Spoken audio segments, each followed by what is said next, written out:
যখনই বাড়িতে কোনো অনুষ্ঠানের নিমন্ত্রণ আসে তখনই আমার মাথার মধ্যে একটাই জিনিস ঘোরে যে অনুষ্ঠানের দিন আমি কি পরবো।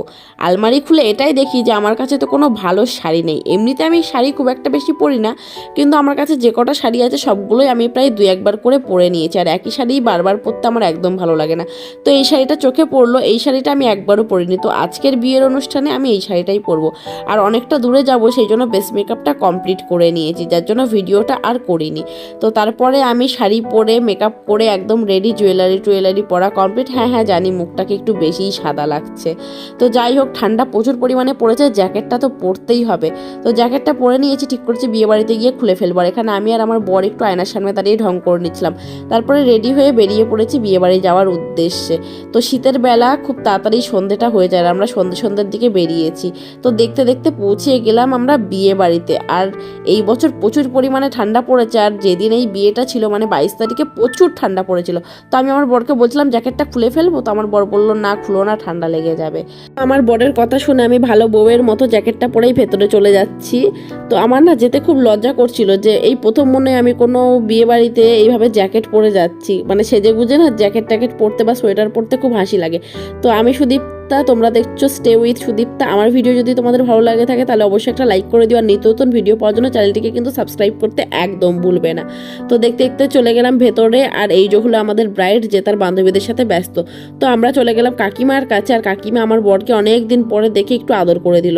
তো আমিও ব্রাইডকে পেয়ে একটু ফটো তুলে নিচ্ছি, আর আমার বর আমাকে বলল যে এখানে অন্ধকারে কেন ফটো তুলছো, আলোতে চলো, আলোতে ভালো ফটো আসবে।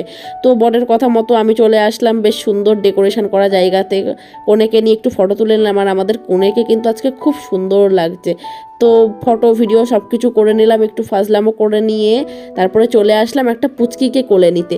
তো এই পুচকিটা আমাদের একটা কাকুর মেয়ে, ওকে নিয়ে দোল খেতে খেতে না ও আমার কোলে ঘুমিয়ে পড়েছিল। তারপরে ও না মায়ের কোলে গিয়ে জেগে গেছিলো। এইভাবেই খুব সুন্দর মোমেন্টগুলো কাটছিল। তারই মধ্যে চলে আসলো বর। তো এখানে কাকিমারা চলে গেছে জামাই বরণ করতে।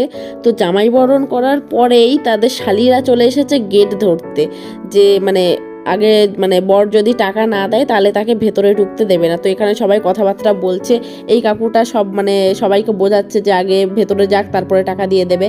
আর বর বলছে আমি আগে বিয়ে করব তারপরে টাকা দেবো, বিয়ে না করে আমি টাকা দেবো না। তো এইভাবে কথাবার্তা কিছুক্ষণ চলার পরে বর মানে কোনো রকম টাকা পয়সা ছাড়াই ভেতরে ঢুকে গেল। আর আমি চলে গেলাম স্টলে ফুচকা খেতে। এমনিতে তো আমি ভীষণ পরিমাণে ফুচকা খেতে ভালোবাসি, আর এই ফুচকাটা এতটাই ফালতু হয়েছিল যে আমার একদম ভালো লাগেনি। আর এটা হলো বিয়ের মণ্ডপ, যেটা খুব সুন্দর করে সাজিয়েছে। আর আমি ঢং করতে গিয়ে একটুখানি জ্যাকেটটাকে খুলেছিলাম, আর আমার লেগে গেছে ঠান্ডা, যার জন্য এই ভিডিওটা এডিট করে ভয়েস দিতে এতটা দেরি হয়েছে। তো বসে বসে অনেকটা সময় কাটানোর পরে আমরা বসে পড়েছি খেতে, যেহেতু আমাদের আবার অনেকটা দূরে যেতে হবে। আর এখানে বাবা মা বসেছে, আর আমি আর আমার বর মিলে ফাজলামো মারছিলাম। আমার বর বলছে যে সন্ধ্যেবেলা বিরিয়ানি খেয়ে এখন কি আর খাওয়া যায়। আর আমি বসে বসে বোর হচ্ছিলাম, তাই একটু পুগলির সাথে কথা বলছিলাম। আসলে আজকের দিনটা খুব শুভ ছিল, তো আজকে আমাদের দুপুরবেলা অন্য এক জায়গায় নিমন্ত্রণ ছিল, তো সেইখানে আমি খেয়েছি। তো বিকেলে আমার বড় সন্ধ্যাবেলা খেয়েছে। তো প্রথমে পাতে পড়লো চিকেন সাটে, আর এটার মধ্যে না সসটা মিক্সড করা ছিল, যেটা খেতে বেশ ভালো লাগছিল। যদিও আমাদের দুজনের একদম খিদে ছিল না, এবার অনেকটা দূরে আবার বাড়ি যেতে হবে, তো যেতে যেতে আবার খিদে পেয়ে যাবে, যার জন্য আমরা খেয়ে নিলাম। তো চিকেন সাটেটা আমি পুরোটাই খেয়ে নিয়েছিলাম, আমার খুব ভালো লেগেছিল। তারপরে পড়লো রাধা বল্লভী আর চানা মশলা। আমি এই চানা মশলা রাধা বল্লভীটা এইটুখানেই খেয়েছিলাম জাস্ট টেস্ট করার জন্য, বাদবাকিটা পুরো ওয়েস্ট হয়েছিল। তারপরে পাতে পড়লো চিপস, সাদা ভাত আর মাছের মাথা দিয়ে মুগ ডাল। আমি না আগে কোনো অনুষ্ঠান বাড়িতে গেলে ডালটাকে স্কিপ করতাম, ডাল ভালো লাগতো না খেতে, কিন্তু এখন না ভিডিও করতে করতে না ডালটা বেশ ভালোই লাগে। আর এই যে লেবুর রসটাকে চেপে, এটা না মানে অনেক ফুড ব্লগারের ভিডিও দেখে দেখে এই লেবুর রসটা চেপে খেতে আমারও বেশ ভালো লাগে, তবে সেটা সবসময় না, যখন মুড হয় তখন।